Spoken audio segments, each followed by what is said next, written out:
did. That was better. That was way better than last week. And the week Welcome before. to Movie Bonerz. Yeah, welcome everybody. Okay. You don't have to shout me out as being a terrible beer opener. I don't mean to, Jake. Don't. Okay, thank you. That makes me feel better. Does it though? A little bit. So, the beer we're drinking, I'm drinking. I tried so hard to find a Hefeweizen because they mentioned Hefeweizen beer in this movie we're about to talk about. But I couldn't find one. So the beer I've got instead is one I've had before, but it's seasonal, so I haven't had it in a long time. I always look forward to it.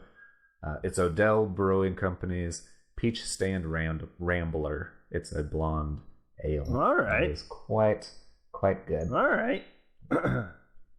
I am drinking. Where are you from? Oh, it's not a Texas beer. Oh, weird. Interesting. That's an accident. But I am drinking Contact Haze. It's a hazy IPA from Elysian Brewing. Mm-hmm.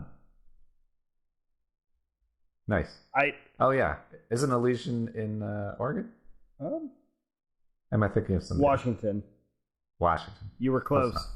I felt that this movie and the can artwork, well, this beer, especially with the artwork and the name, kind of fit.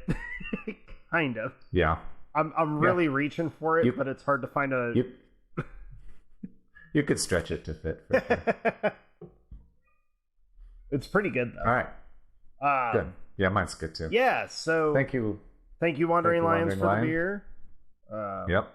Go check them out. WanderingLionsStudios.biz. Check out their Facebook and Instagram. Hey, speaking of, we always talk about their Trivia Thursdays because it's so interesting. Dude, and fun. I can't figure this one out. It's pissing me off. They do movie Trivia Thursdays and they do a Movie Madness Mondays.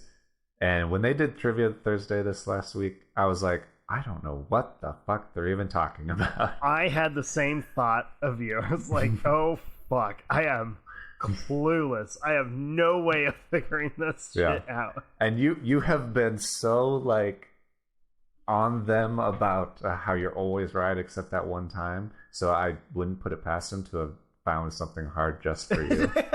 Right. You know what? They're like, this asshole is so prideful that we're gonna take him down a peg. Yeah, and I kind of respect that spitefulness. So, Wandering Lions, if that's what you did, fuck you. Yeah, fuck you very much. But I can't figure this one out at all. Yeah. I'm like, what? What's really gonna piss me off is when they give the answer away, because they always give it away on Monday. I'm gonna be real mad if it's something that you should have known. I should have known that something that I've seen and probably enjoyed. I'm gonna be real pissed off if that ends up being the case. I'm looking forward to Monday for sure. It's okay. I got it. Yeah, they knocked me down. Yeah. I'll get back up. Don't worry. All right, I believe in you. But yeah, check them out. They're awesome. And thanks for the beers again. Yep. So before we get into this episode, we wanted to do a quick review for a couple of recent movies that came out. And also, people should know, if you don't already, we do more specific reviews for recent releases on our YouTube page. Yeah. So go to Movie Bonerz on YouTube. You can see recent releases. We just talked about The Conjuring, and the other one we just did. Thank you. Yep. Quiet Place Part 2. Yep. So those are on there. A couple of other new movies came out very recent, very in the last, right on top of each other. Couple weeks or whatever. Yeah. Yeah. And they were more I guess, smaller. So we're just going to talk about them really quick here, and let you know on those movies that we are doing on YouTube, we have just developed a new rating system. Yeah, we have. For our movies. And so after we talk about these, you'll get to hear what that is. So it's really fun.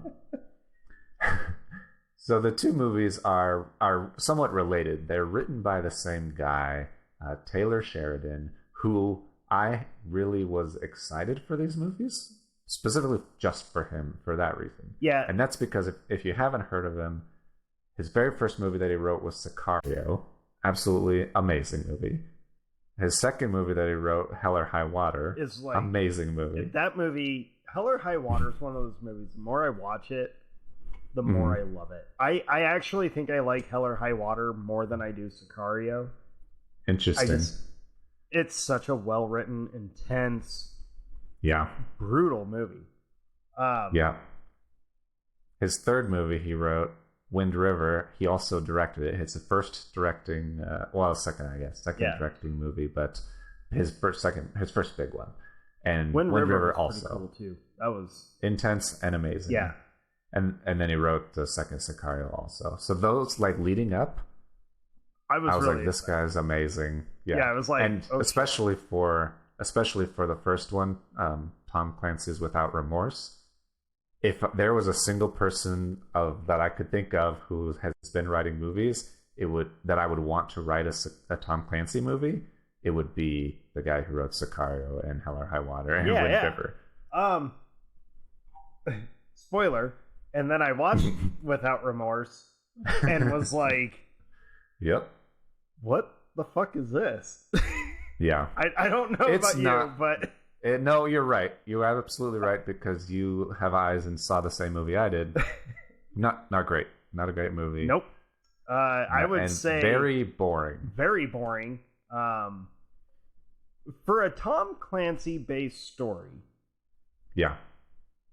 Something felt really off to me about like all the military operations that you see, the gun handling, everything just felt different to me. And I am not well versed in all that, but it felt when you hear Tom Clancy, you know immediately like this dude, all of his books contained information and tactics that like us civilians are not supposed to know about. He worked directly with the CIA and all these agencies to make sure the details were right. Right. So you have a certain expectation of how things should go. You have a certain expectation that there should be some pretty heavy political story to it. Because Tom Clancy didn't write straight action. It was very like... Right. It's more political thriller, really. With like blurps of action. And so watching Without Remorse... Unpopular. Okay. I have yet to see a movie where I think Michael B... What's his name? Jordan. Thank you. Yeah. Is a good actor. Unpopular opinion, I know. But the dude just... I don't get the hype. I'm sorry, audiences. I just don't get the hype. I really don't. Yeah. I don't really like him either. I haven't seen Creed or Creed 2, and so I've kind of thought, oh, maybe those will be good. But yeah, I also am kind of in the same boat. I've never been a big fan. Yeah, I was kind of excited for this one because I watched the preview before I watched it, and the preview made it look like, oh, this could be pretty intense. This could be like something big. And I felt some of the casting just didn't feel right. Everyone felt too young to be in the roles that they're in. Right. Yeah, the like main lady who's like the chief of his unit. Yeah, she's got a chest full of fucking medals, and I'm like, you're like 26 or 27, maybe 30. I don't know that's or whatever. Right. And then the overall like story and just the thrillerness of it, the reason things are happening the way they're happening, it didn't pay off for me. I wasn't really hooked or interested, and it didn't feel thrillery to me, really. When it ended, it was one of those movies where I kept thinking to myself, it has to be ending soon, right? Like, and not in a good way. That's not a good sign, right? Sometimes you'll watch a movie and you're like, oh shit, it's gonna end soon. Like you can just kind of feel like, oh man, everything's gonna climax, and you get excited for it. This was more like, how much longer is this fucking movie gonna go on for? Yeah, yeah, that's fair. And then yeah, I won't spoil And anything, but I will. I wasn't surprised at all. I was like, of course he's John Clark. Everybody knows. okay. It's obvious to me. I was like, it's to the point that when it started, I was like, you're going to be John Clark, but your name's not John Clark? I don't understand. And then it happened. I was like, oh, okay, there it is. A little delayed, but yeah, obviously. Yeah. I like that. So, yeah. I was going to still try and play it somewhat like, I'll be nice and not spoil it. And you're like, fuck that. Yeah. It's not really like a story spoiler. It's just like, it's one of those things that studios do where they're like, and generally they do it when they're like starting up a franchise. They're like, oh, this is actually that guy that you already know and like and love. If you watch it, you can tell, like, I mean, I'll rephrase. They blatantly tell you that they want to turn this into an Amazon Prime franchise. I don't see it panning out. In fact, this is one of the movies, when it ended, I was like, oh, I could see your plans getting scrapped. Like, yeah, you're gonna do a League of Extraordinary Gentlemen, and it's just not gonna happen. Right. So this movie, Without Remorse, was released on Prime before Amazon bought MGM. Okay. This is the movie. I was trying so hard not to say it when you were asking about the news. Yeah. But watching Without Remorse is like my prime example of why I'm worried about Amazon owning MGM and the Bond property. Because if they turn Bond into that heap of shit, I'm going to be real mad. That's a very valid point. Yeah. And you're totally right about just the quality and the style. It wasn't Clancy-esque. It wasn't, I mean, putting it up against Sicario, the like characters, the accuracy, the weapon handling, everything was just like generic Hollywood action movie, basically. Yeah, it's not memorable. I did not enjoy it. Yeah. So the second movie, also written by Taylor Sheridan, which I only watched because he wrote it, and it also came out at basically the same time. Yeah, they released like right around the same time. Those Who Wish Me Dead. Yep. We watched that also. What'd you think of that? I enjoyed it more than I did Without Remorse. Yeah. But there was still a lot to it that I was like, this just, like, what is with these two movies? They just don't click. They just, you can see, Those That Wish Me Dead is the kind of movie where it probably reads really well, like the script. Yeah. It probably has really good flow. It probably has really cool, like, oh man, that shot's going to be amazing, or ooh, this kind of gets intense. It just didn't translate. It also felt very reminiscent. Did you ever see the movie Mercury Rising with Bruce Willis? No. Okay, so it's from the 90s. He plays this officer who has to protect this child who has government information. Okay. The child is autistic, but he has like government secrets that he has memorized, and the government is trying to kill this kid. Okay. You know, can't have your secrets out in the know.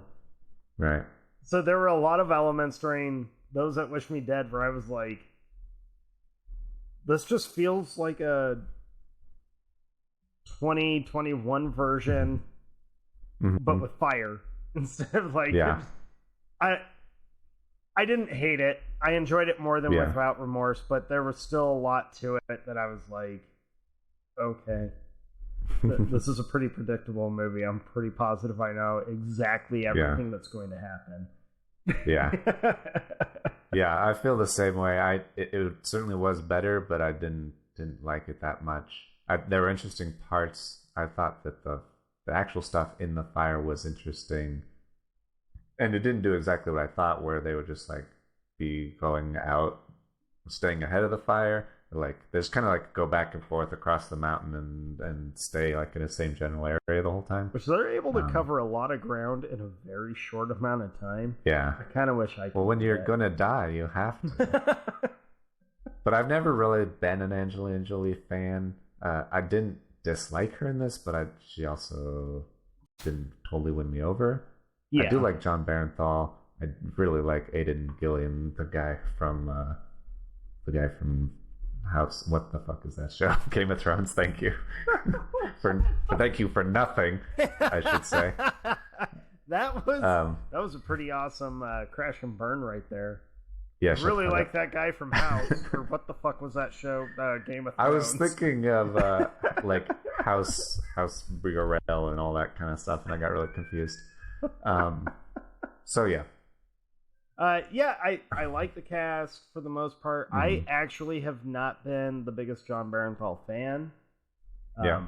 I like some of his roles. I thought he actually did all right in this movie. I kind of wish his character would have had a little more development. Yeah. That's fair. The weirdest casting in this movie to me, and with Angelina Jolie, like, I like her as an actress. I tend to enjoy her movies. But I don't think she's, like, the most amazing actress ever. Right. I think her best role was actually back in the 90s. She did a movie called Girl Interrupted. I think that's her best movie to date. You're probably right. Yeah. But the casting that threw me out, and the whole movie, I was like, I don't see you as a stone cold killer. And that was Nicholas Hoult. Yeah. Like, yeah. I had to go on IMDb, look up the cast, and make sure I was seeing the... Yeah, that's him. He's just taller, scrawnier, and he's got, like, a beard. Yeah. And he's killing people, but I just don't... I don't know. I'm like... Yeah. He didn't work as, like, a cold-blooded assassin. He didn't really work as that. But it was better than Without Remorse, so I was glad that I got that. Yeah. Yeah. Well, that's good. So between the two, or I guess for both, each one, let's use our new rating system. Okay. How would you rate Tom Clancy's Without Remorse on a scale from 6 to midnight? 6. There was nothing. Totally there. Lifeless. Yeah. That was like that was you're useless. Mm-hmm.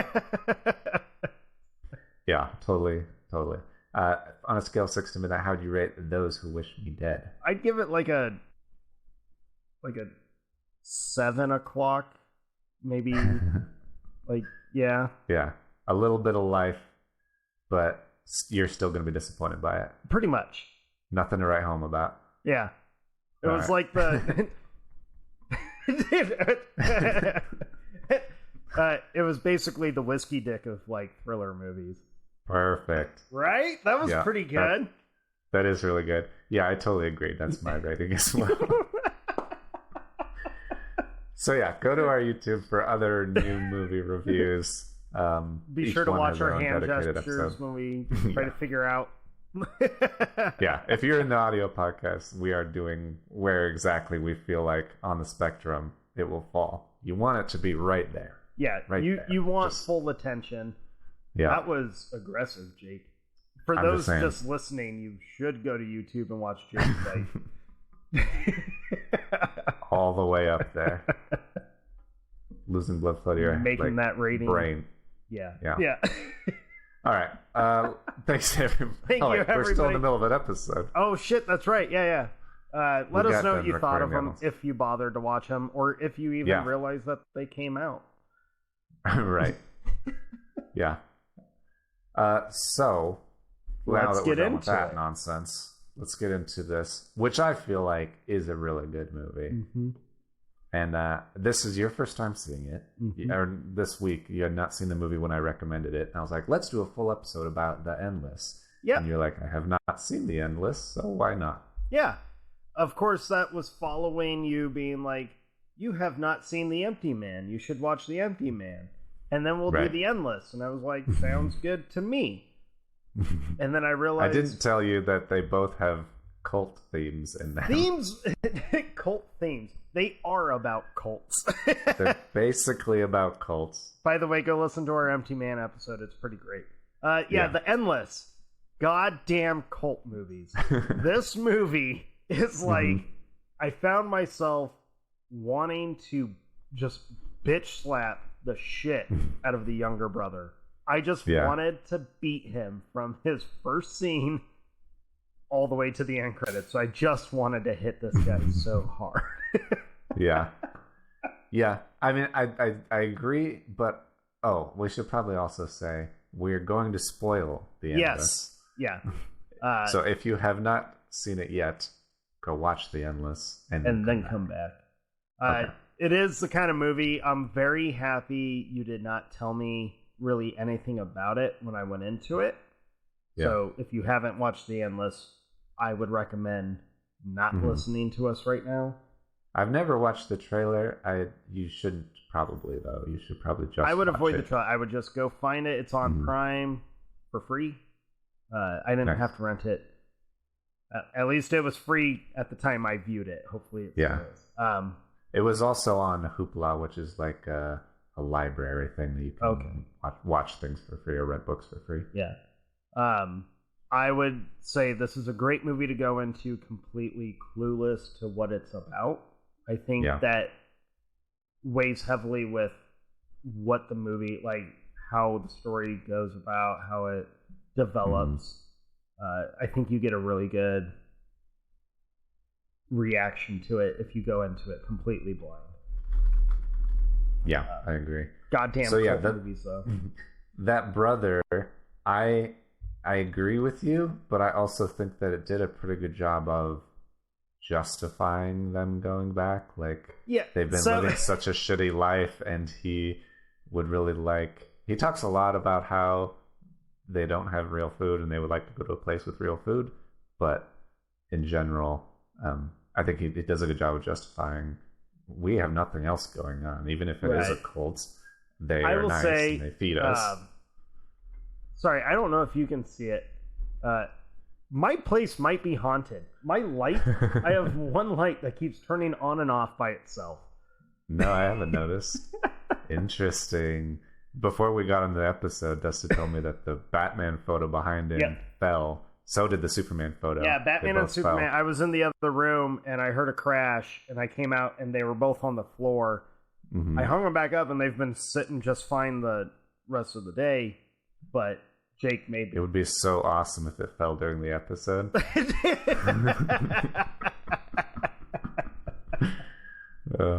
That would be odd. Anyways, back to the Endless. Good luck sleeping tonight. I'll sleep fine. Yeah.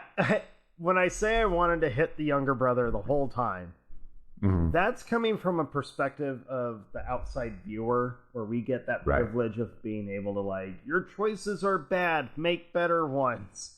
Yeah. But his character is completely understandable with why he wants to go back, why he wants to revisit that camp or the cult, because his memories are not the same as his older brothers. His memories are very peaceful. There's a lot less weirdness to it. It's more community. Yeah. Whereas his brother, the more he finds out that what his brother told him may not be true. His brother told him they were a UFO death cult. They were all going to kill themselves. I saved your life. They're all castrated. He finds, none of them have their testicles. They're all, and so he finds out that they're still alive. They're fine. And through the course of the movie, he talks to him, and they're like, maybe my brother was a jerk. Maybe that. So I think that's interesting for sure. Yeah, there's some revelation things that show up. The movie definitely left me with a lot of questions. Yeah, which I think was the point. To kind of get you to second guess quite a bit, and also when you learn what's going on at this place, it might be one of the most fun what the fuck kind of moments in a movie. When I say most fun, because it really makes your brain hurt for a little while. Yeah, it hurts because I have never really seen a movie about this, I guess. Yeah, there's not really movies that have done this exact thing, so you don't expect it for one. At least not in this way, and there's never an inclination it's going to go the way you think. Never. Right. Which I think I really enjoyed a lot. Yeah, but, I did too. So the whole movie, the two brothers. So I guess we should say what it. Just kind of a quick recap. Yeah. Two brothers who are pseudo famous for escaping a UFO death cult. And yeah, they went all over the news saying that they were a death cult and kind of spreading rumors about these people in the woods. Well, their lives are shit as adults. Yeah. Like, absolutely shit. Yeah. And they've been shit for a long time. Long time. And the younger brother receives a video from one of the members of the cult talking about, like, what's the word that they use? I want to say it's the Ascension. Is it the Ascension? I think so. That sounds right. Yeah. And the Ascension. Not to worry about them. They're happy with their choice and whatnot. Yeah.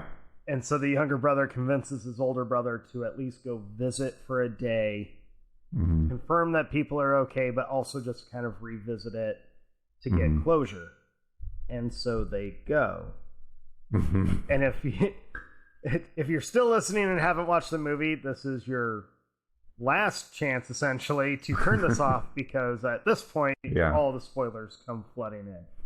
Yeah, it's really interesting. You need to see it. Yeah, it's man.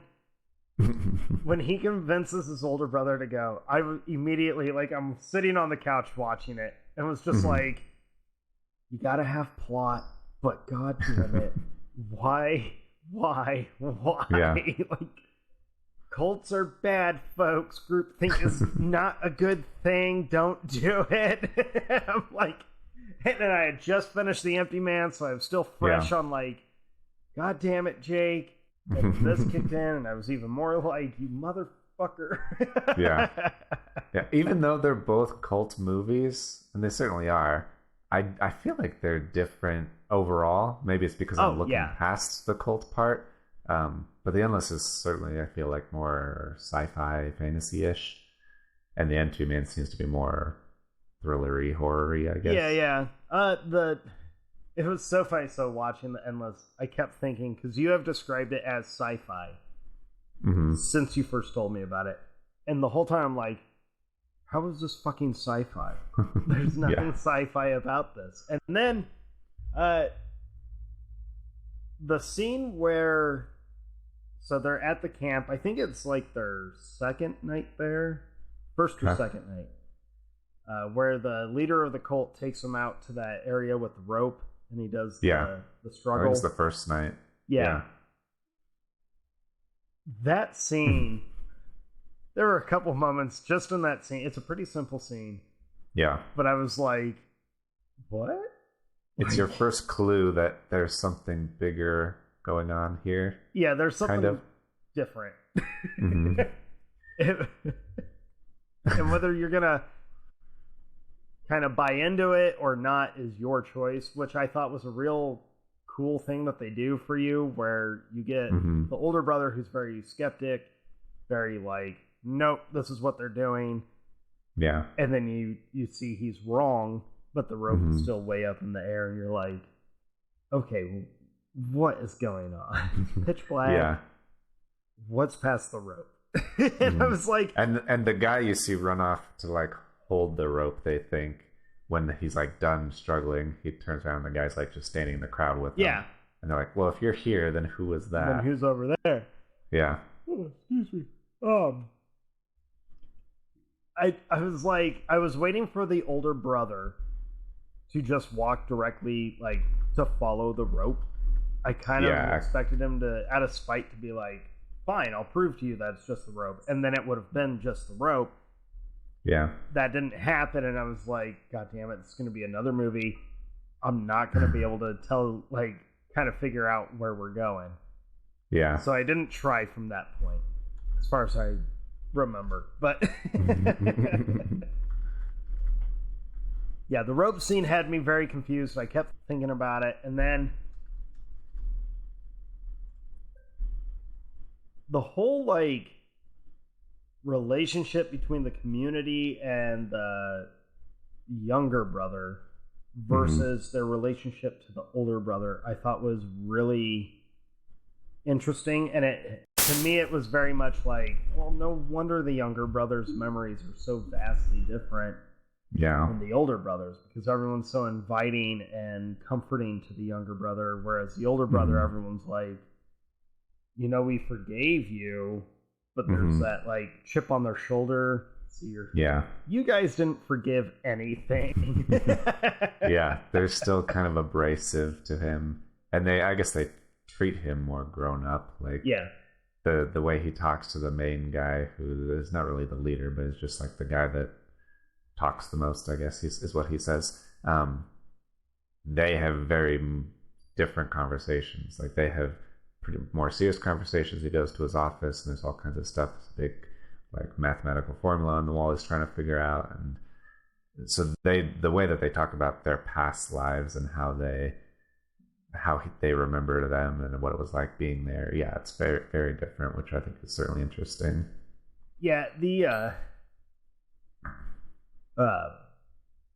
Like after watching it that first time, there's so many little fun details, like the big mathematical question, and like you get the little glimpses. That's what I meant. The little glimpses of their past without giving you a full explanation, but you get I felt I got just enough to be able to like piece it together.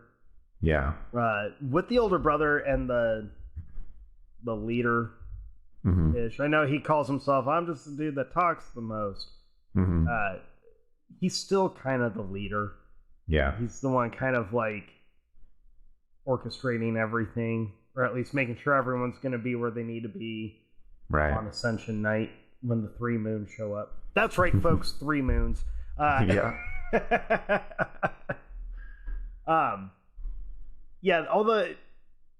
I started getting the sense, and it started in the office with the big equation of like, was the older brother kind of being groomed to be like one of the leaders of the group, if not the leader of the group?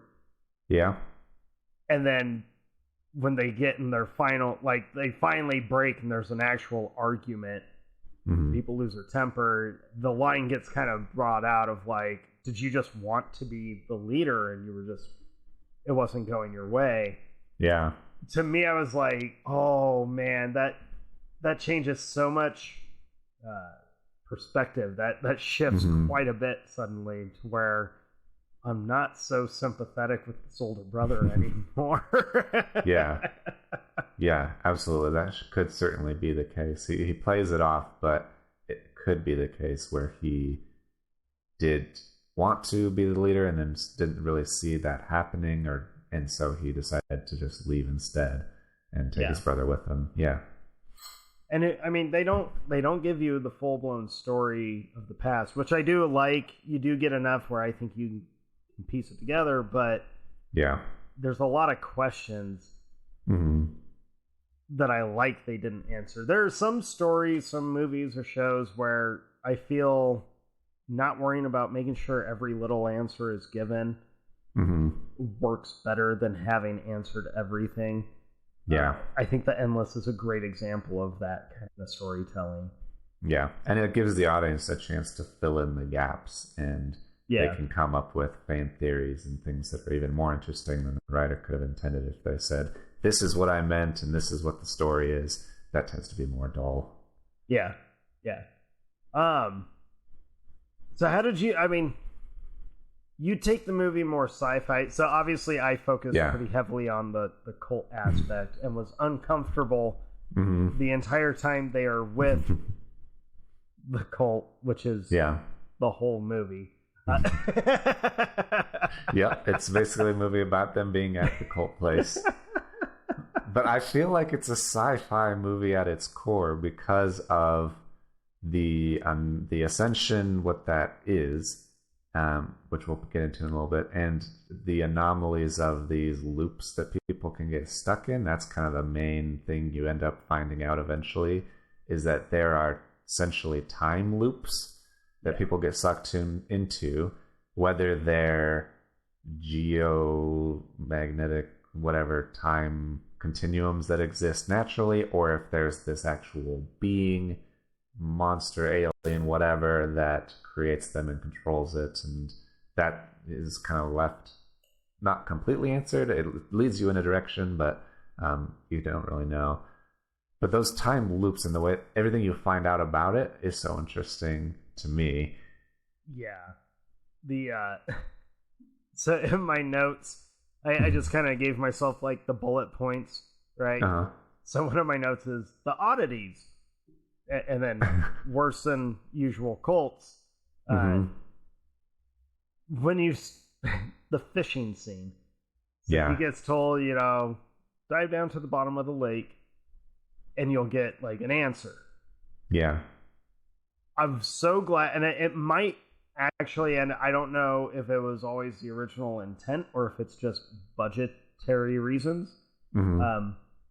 But he definitely talks about like a monster or a being grabbing him and holding him back and like coming for him.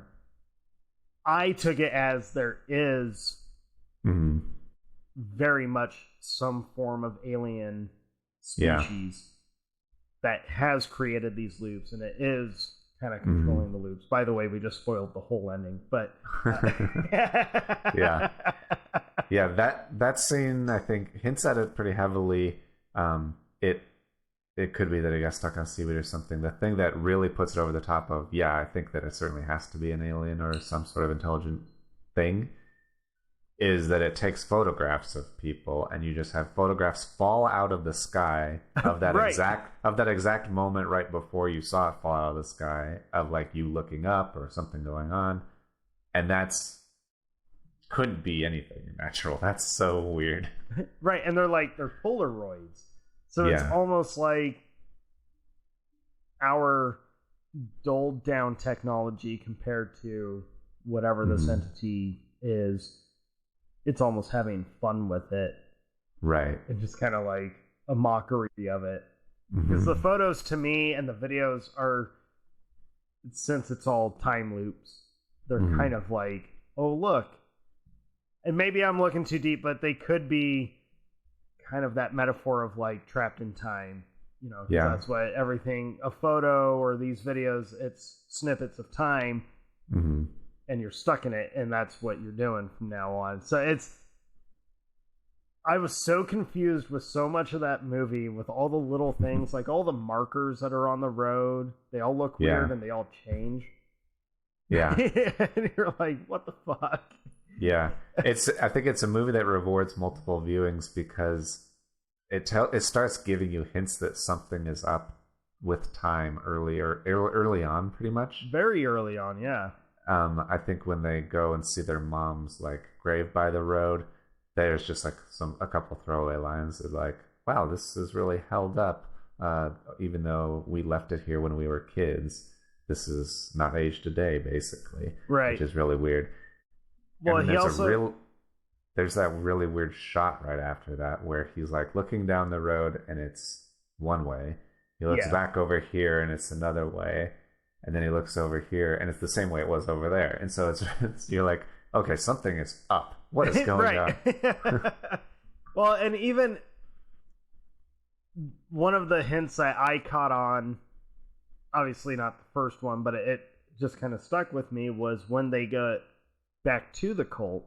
They're greeting everyone again for the first time. The older brother's like, or maybe it was the younger, they have the line of, man, everyone looks exactly how I remember them.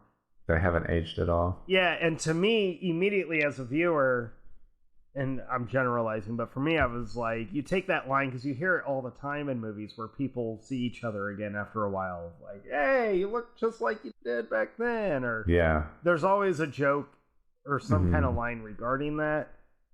And so I just kind of like threw the line away. Yeah. And they're like, oh, fresh air, good beer, nice, like, right. And that's how they chalk it up to, like, well, we eat healthy, we take care of ourselves. Yeah.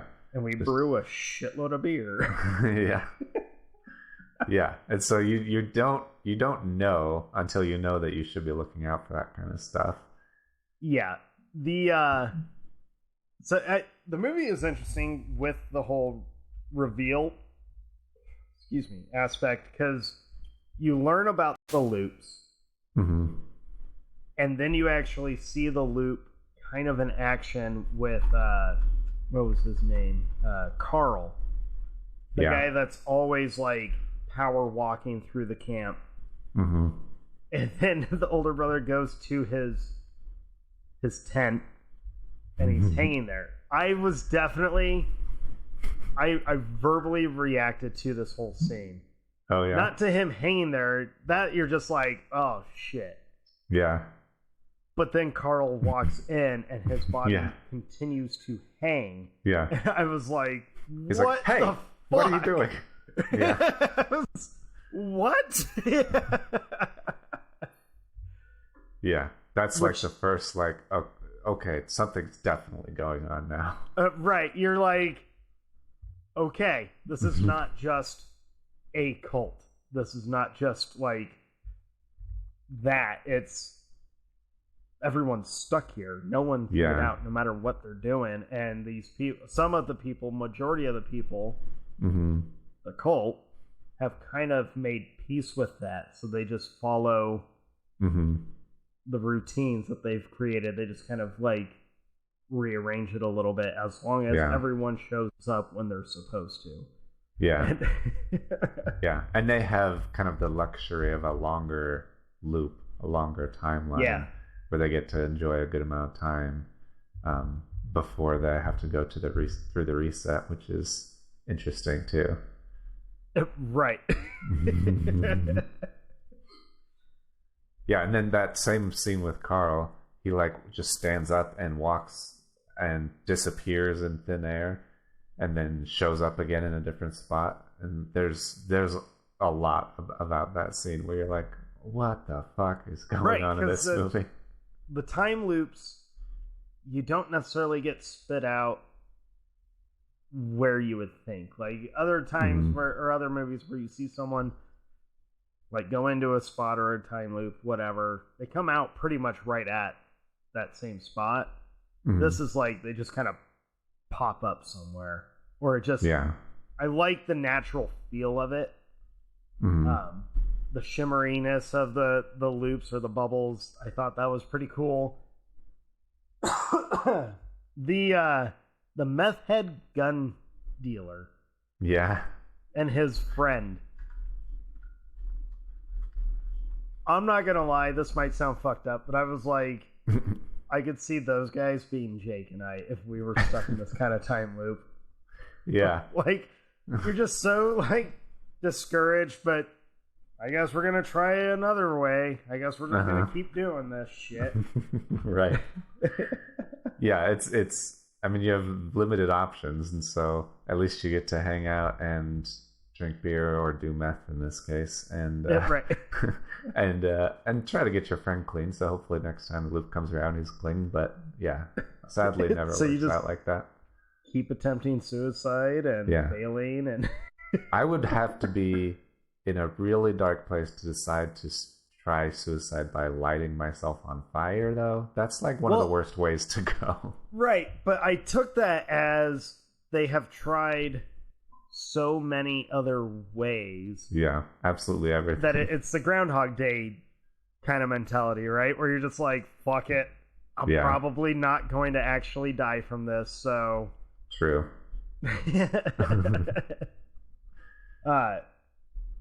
But I thought, like, I was excited for... Because you hear them mention the meth head gun-toting guy quite a bit, actually, in that movie.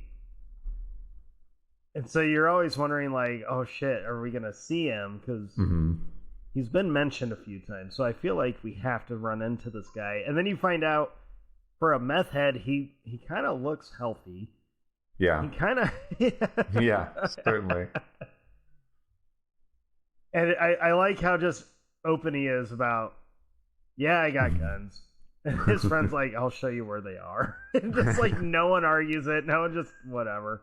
Yeah. Not the kind of gun-toting meth head you would expect in a film. Yeah, that's true. He's a pretty chill guy. Granted, he's chained to a radiator, trying right. his friend's trying to get him clean, but he's a nice guy who's willing to share his guns, which is convenient. It's one of the saddest moments of the movie for me. Yeah, is the young woman who lost her husband. Right. Yeah, where she's like, I've been out looking for him, and you learn that pretty early on. Yeah, and then you find out that her husband is the friend of the meth head who's like, oh, I wish I could just get back to my wife, and I'm like, oh no, you're both stuck. You're both stuck in these time loops, and they're not different loops. Yeah, they're different loops, so you're never going to essentially see each other again. Yeah, that's very, very tragic. Well, that's just fucking depressing right there. Yeah.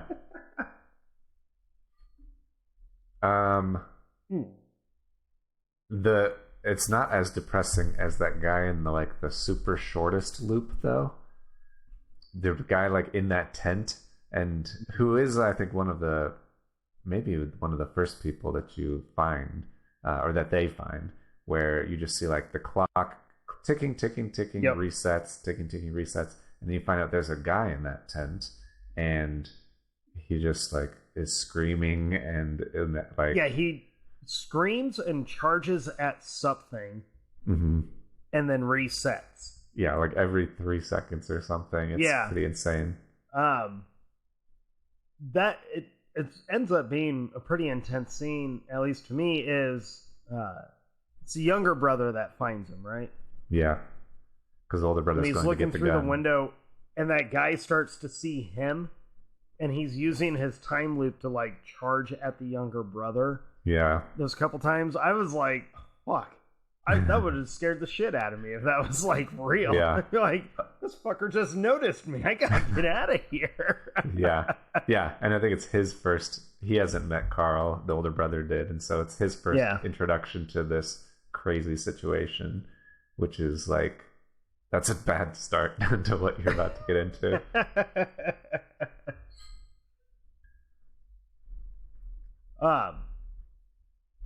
In terms of not the sci-fi aspect of it, but the cult aspect of it. Yeah.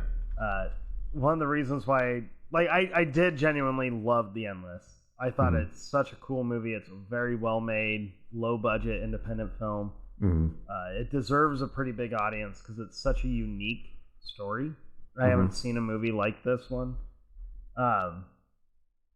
One thing that I kept focusing on, though, and at least before all the time loop talk really comes into play, was how the cult operates and how easy they are able to convince these two brothers that being there is a good idea, that it's not as bad as the older brother thinks. He's kind of guilted into it, but at the same time, it doesn't take a whole lot of argument to get him to participate and be there. There's a lot of peer pressure. I thought, because the cult is depicted on a surface of being healthy, they're all community based, everyone's kind of chill, they're happy, they have activities, they're happy.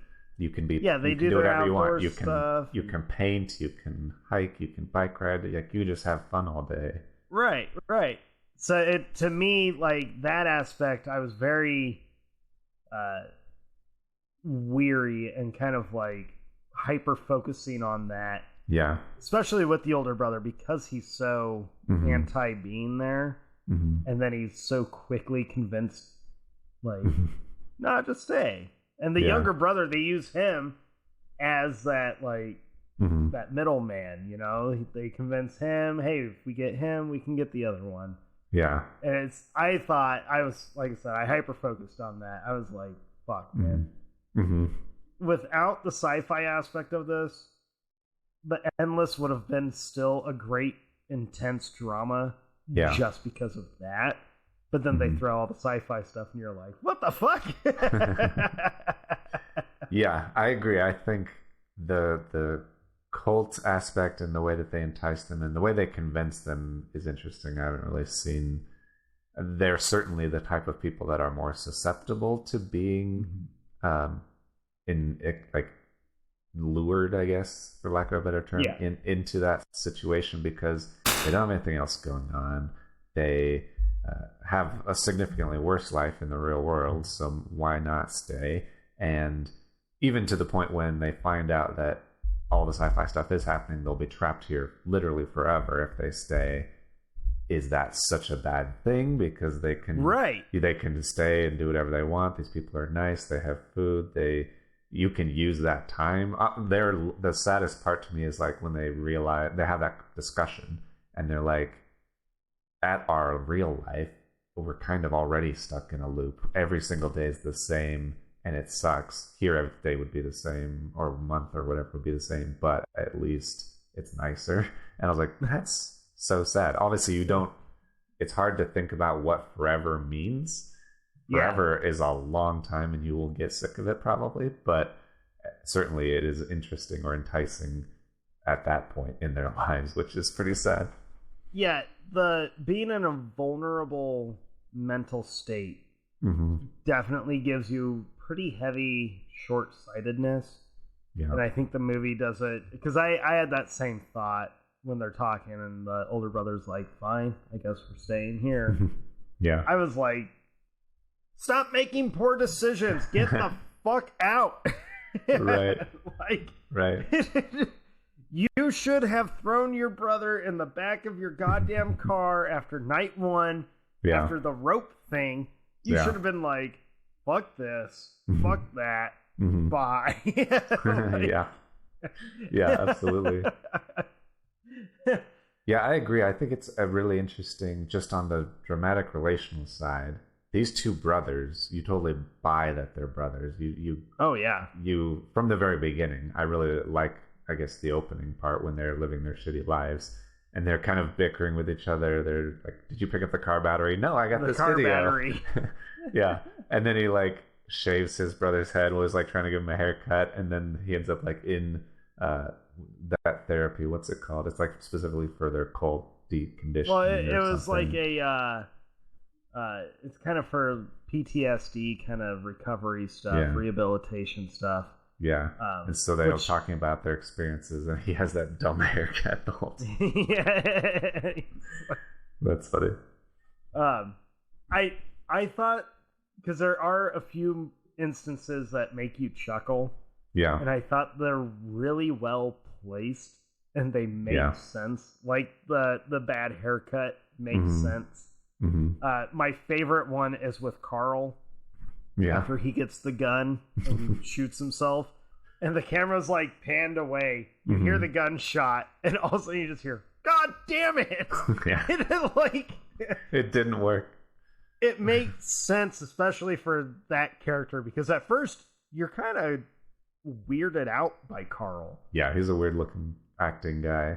Yeah, and then when you find out why, you're like, I could be Carl. I could totally see myself as Carl. Just like, yeah, you fucking get used to it, but it sucks all the time, and he's pointing at his own hanging body in the shed. Yeah, absolutely. It's also like, I guess, kind of not really sad, but it is interesting. Them as brothers, they talk about how they kind of ended up at the cult in the first place. How their mom had brought them there, and then their mom had died. They visit her grave on the way to the place. And that's I don't know if it's a hole or if I don't understand the story, but I feel like if this had been going on the whole time, this like phenomenon, and maybe it starts later. Maybe that's the answer. I just realized I talked myself into it. But I was going to say, if this had been going on the whole time, I don't know why they wouldn't have experienced the ascension when they were kids and gotten stuck there. But maybe it happened when the cult was ongoing. It was a real cult or a real society of people living in the woods, whatever you want to call it. And they made beer and they sustained themselves initially in a legitimate way. And then those people left, apparently just in time. And then this monster or creature shows up, puts them in a loop, and they're stuck. Which is interesting and weird. They also, I think, mention that these guys are special or different. Like they can travel between loops, and maybe it's just because they're outsiders or something. Maybe I'm overthinking it. Well, no, they do.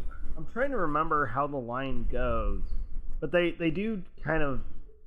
The brothers are built up, and I didn't realize it until a little more than halfway through the movie, where it was kind of like they're being treated a little differently than everyone else in the camp. And at first I took that as, well, they're the ones that got out and now they're back, so the cult's just kind of trying to entice them again. Yeah. But after seeing the full movie and seeing how it all turns out, I do kind of take it as the cult might be treating them a little bit differently because they got out. Somehow, did the ascension happen when they were kids, or did it happen and then they showed up? Or were the loops even a thing back then? Or did the loops start? This is another thing that I thought. Just one of the many, like, make your own assumption. Maybe the older brother was kind of right with some of this stuff, them being a UFO death cult, and the time loops, or the entity, had shown up right before the brothers got out, and maybe the entity is actually the reason the brother was like, hey, we gotta bail. I'm saving my brother. Yeah, maybe there was a UFO situation, quote unquote UFO, and maybe it was a death cult because they did all kill themselves, or they were planning to, and he got them out, and then when they did, that kind of started their loop, maybe. The time loop, yeah, because they kind of talk about that too with, like, when you die in the time loop, reset. But wasn't it like you either die by your own hand for the reset, or you get killed by the entity itself? Yeah, in like some super vicious, nasty way. Yeah, and it seemed like you did not want to be killed by the entity, or most people didn't. But this seemed like the cult maybe did do that or something. Yeah, to kind of be like a willing. Maybe almost in a way of, if we continue to do this, maybe eventually the entity will be like, appeasing okay, I'm done. Yeah, yeah, which is not a like totally insane way to go about it. Does kind of make sense. Kind of, but at the same time, it's still we have now watched a couple movies about time loops. Yeah, and now I'm like, all right, so I've learned the rule of thumb now. Avoid deep wilderness, whether it's desert or like heavy forest. Just avoid that area. Right. If you go off the path, you're going to end up in a time loop, and it sucks. Yep. It's important to follow the rules. So now I'm worried to go out into the wilderness. I'm kidding. Yeah. Yeah, I think it's just such an interesting movie to me. And especially, I mean, I always like kind of independent movies with new and interesting ideas, and so it was fun to find it. I don't know how like successful or popular it is, but I mean, it's not rated at all. I don't know if you noticed this, but it's directed by the two guys that star in it. So the two guys that play the brothers, they directed it together. And then the guy who plays the older brother, Justin Benson, he actually wrote it as well. Wrote it, yeah. Yeah. So that's kind of cool. Actually, that reminds me of, like, I don't know if you've seen Primer, but it's also like an extra. No, I haven't. It's a super low budget independent movie where, like, the main guy who wrote it, and there's like a couple guys who like did it. They did everything on it. Like, they just, it's even lower budget than this, but it's pretty interesting. Well, I think the fact that these two guys, well, the older brother wrote the movie and then they directed it together. You kind of get that sense, and it shows really early. You mentioned it earlier of like immediately you buy that they're brothers. Yeah. You just, I mean, there's no question about it. You're just like, oh yeah, they act like brothers. Yeah. You kind of resent each other. Yeah. And I think it helped that they also wrote and directed this whole thing and created this whole thing together, I think it really lent a hand to the chemistry between them and how they respond to like everyone else around them. Yeah. You know, when they're together, there's like a mutual reaction, whereas if they're separated, they have their very own way of doing it. But no, I would say it's one of the most interesting movies I've seen. It's not scary. So when I go on my like anti-cult stuff, it's not because it like scares me. I mean, cults terrify me, but it's such a unique film. I mean, I can't think of any other movie that's similar to it. Yeah. At least not off the top of my head. I think it's kind of a special movie, and I'm kind of shocked that I haven't seen more about it. I think it deserves a pretty big audience, actually. A lot like The Empty Man deserves it. Yeah. Hopefully it'll gain some audience. It came out when? A couple years ago? 2017. 4 years ago? Yeah. Close to a couple. Yeah, it's such a unique film. And I kept coming back to that as I was watching it. Just like, it's constantly interesting because the situation as you are watching it, you know, is a bad situation. That you as the viewer, you have the comfort of being the viewer. Right. Like, I get to judge them for their terrible choices, right? I get to see this from the outside. But I mean, if you really think about it, I hate to say it, but this movie shows just how easy people can be brought into stuff. And that includes the time loops, if time loops were real or if they are or whatnot, who knows. I mean, the brothers, they make that decision pretty easily of like, yeah, I think we should stay. I think like, yeah, I think the movie does a really good job of stripping down showmanship and just like leaving things pretty bare, leaving it pretty human, and I think that was super effective. Yeah, I'm looking at production stills on IMDb. Yeah, and the lake one, man, the like shadow in the water is so well made because it looks like it could just be like the floor of the lake or like the bottom of the lake, you know, like seaweed or whatnot. Right. But at the same time, it could totally be like a giant fucking creature. Yeah. Yeah, I think that's one of the most interesting parts is that it leaves all that stuff open-ended. It uses a lot of interesting imagery. It's very well shot. Yeah. There's a lot of interesting... Obviously, it hints at the time loop thing very early on by showing you things that are circular, whether it's birds flying in the sky or a mug of coffee from above or whatever. There's circular things kind of as an ongoing theme, and that's really interesting. A lot like the moons, I guess. Yeah, the moons being full and whatnot, and like the Ascension group forming the full circle around the fire. Yeah. Yeah. A lot of imagery for it. A lot of... I was trying to find the fucking picture.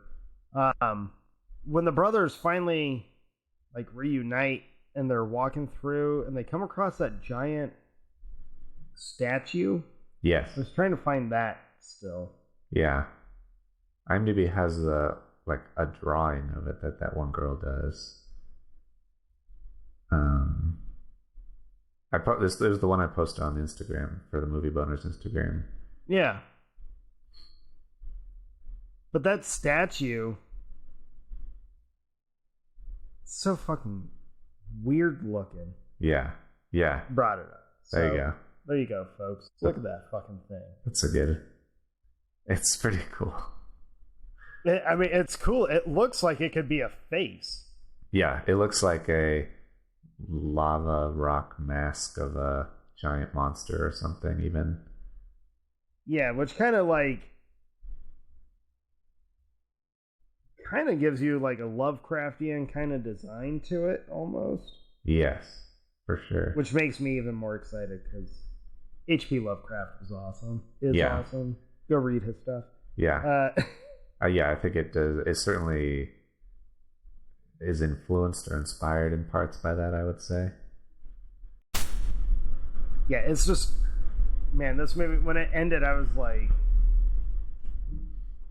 despite it being culty, which, as much as I hate cult stuff, I own a good chunk of movies that revolve around a cult. They're obviously interesting. They're effective. Very.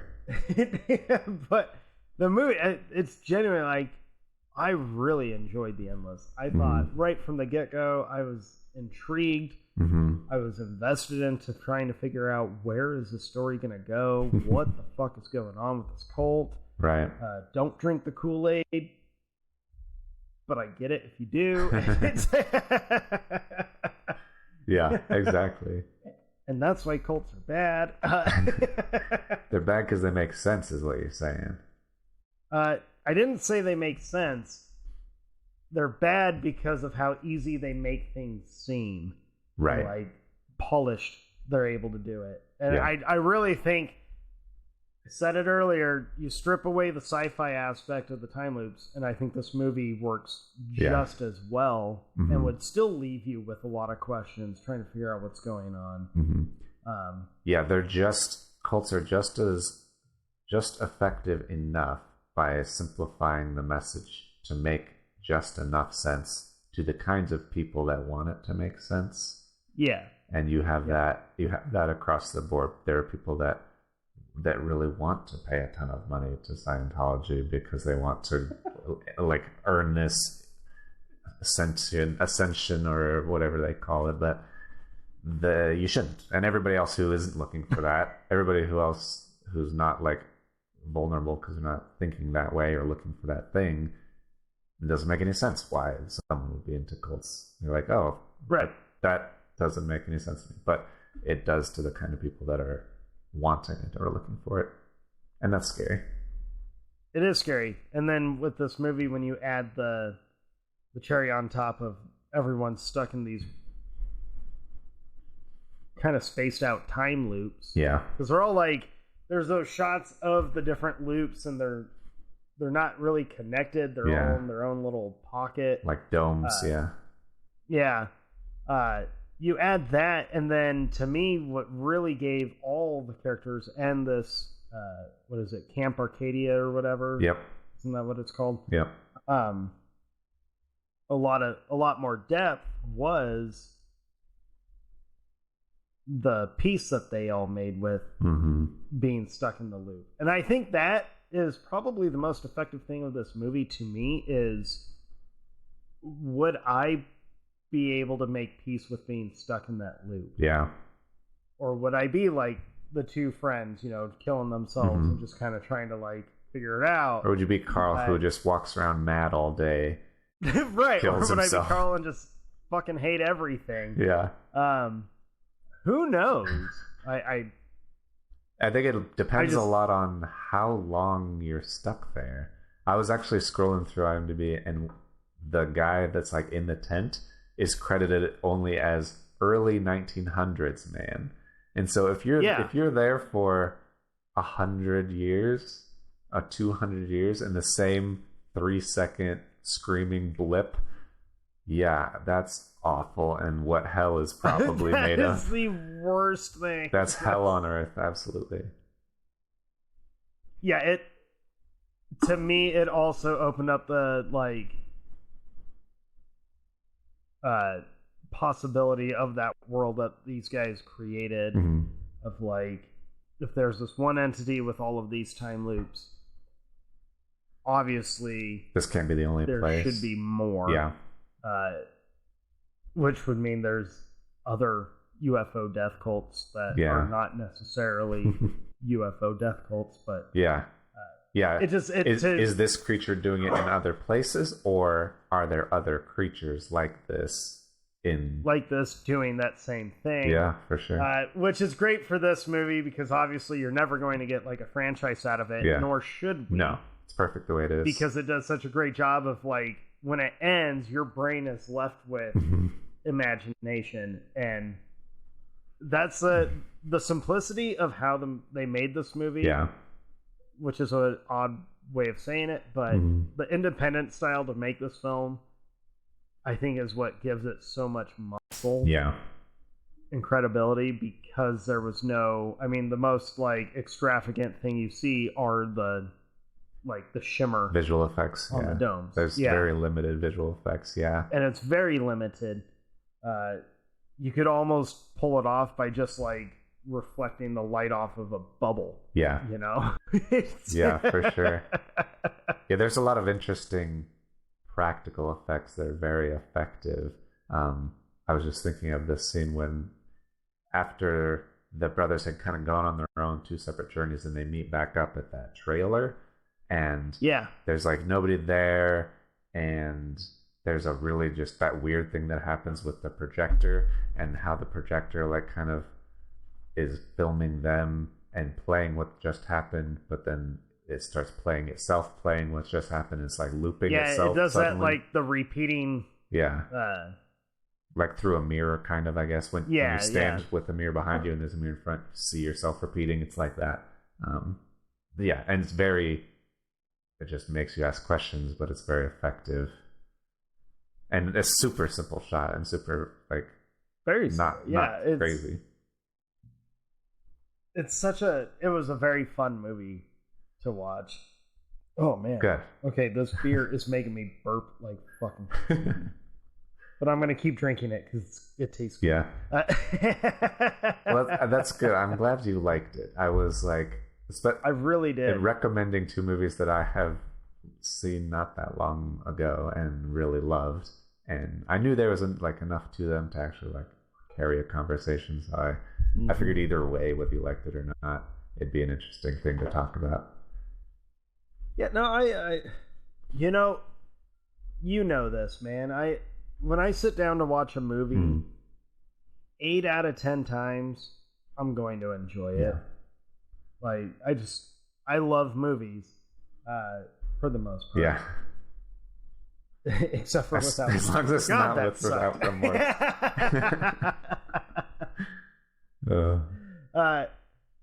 But no, even though I'll enjoy most movies, there are still some that I find just kind of resonate a little more, or they stick with me for a little longer. And watching The Endless, it really was one of those movies where it was like, I almost felt this was more impactful to me than The Empty Man. And you know how much I love The Empty Man, but this movie, there was just, and I really think it was because of how it was filmed, how they, the independent style, it worked so well. The practical effects worked so well.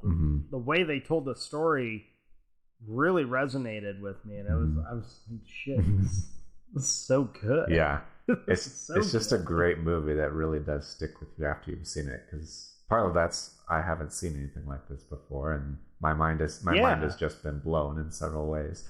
But I think just the quality of it for being independent and everything, especially, it's amazing. It's a great movie. It really was. It really was, and I'm glad that it's independent. I think that not worrying about having like anyone big star in it. There was a couple faces that I was like, I'm pretty sure I've seen you in other things, but I can't think of it off the top of my head. Like the guy that bruised the beer. Yeah. He looked really familiar to me. Yeah. But I think that gave the movie so much more credibility because you weren't looking at the actors that you recognize. Their characters are so believable as like, oh, you're this actual person. Yeah. And I always like watching movies without faces I recognize, because I'm more... Yeah. It draws me in more. I believe that they're that character from the beginning, instead of being like, oh, I'm watching Tom Cruise, but this time he's this person. Like, it's such a very different experience. So I like that. I was reading a trivia thing that said pretty much the only reason that the 2 brothers... The guys who play the 2 brothers who wrote and directed it, the only reason that they are acting in it is to save on budget, basically. Which is kind of crazy because they're good actors. I just read that little tidbit, by the way. That's awesome. Yeah, you know what? For like, it seems to be kind of a golden rule to movie making is little mistakes or little decisions like, hey, maybe we can cut back on the budget if we just acted. You know, decisions like that end up being like one of the bigger pieces of your success to it. That just adds to the film instead of taking anything away from it. I love little things like that. Yeah, it's when it works out, it's kind of like, oh, that's the way it was supposed to be, or something like that. Serendipities, I guess. Yeah. So I think that's about it. Unless you have anything else. No, I didn't really have anything else. Yeah. Let us know what you thought about it. Write us on Facebook and Instagram. If you're watching the video, you can comment on the YouTube channel. You can call in with a voicemail. There's so many ways to get a hold of us. We are so available. And we are working on, we're getting better at communicating more through like the movie Bonerz kind of stuff. Yeah. I know you've really been ramping that up. Yeah, trying to. Yeah, be sure to follow us on Instagram. We do a lot on the stories on that. You know, like Jacob mentioned, doing or maybe you said that during our Quiet Place too. Yeah, when we were going to the movies, to the theaters, we started posting. We'll be doing that more often, just because we're getting out now. It's the best. Yeah, we getting are out into the world. We'll let you know what movies we're seeing. I am definitely working on getting back to seeing a movie every weekend again, like I used to. Yeah. This would have been a cool movie to see in the theater. That's true. I would have liked that. This would have been a fun one to see. Yeah. Yeah, let us know what you thought of it. If it blew your mind, don't lie and say you predicted how the movie was going to go, because you're full of shit. Yeah. And probably worth keeping it spoiler free in the comments. If you want to discuss spoilers, you can DM us and just make sure we'll be happy. Make sure everybody gets a chance to see it, because I know it's not that well known. Want to get it out there. Right. Before we go, I don't know if you know, this is our 50th episode. We've done 50 frickin' episodes. We're almost at our year, because we released our first episode last year on June 14th, which is holy crap. I guess a week away. So we almost have a boner anniversary. A bonerversary. A bonerversary. We'll have to do something for that. But 50 is a nice round number, so I thought it was cool. That's pretty cool. Wow. Well, go us. Yeah. And 50 episodes. Thanks for listening. If you haven't listened to our previous episodes, go back and do that. First one's a little rough. I was listening to it the other day. Quality has definitely gotten better over the weeks. I'd say comfort level, quality, everything's improved as it typically will. But we do still refer to those early episodes quite a bit. They were a lot of fun. I know our romance episode will always stick out to me. If you want a good laugh, go listen to that one. Yeah, I'm like sides were hurting. I was laughing so much during that. So our next episode might be the most mainstream homework for people. That's true. That we've had. How have you done on getting this franchise rewatched? I've been working on it. I've been slow to it, because I'm also working on the next franchise, which is bigger and not that far behind it. Right, yeah. So your homework, which shouldn't be too difficult for you, we are going to go Fast and Furious. That was so fucking cheesy. I don't apologize. I'm just gonna let it happen. Yep.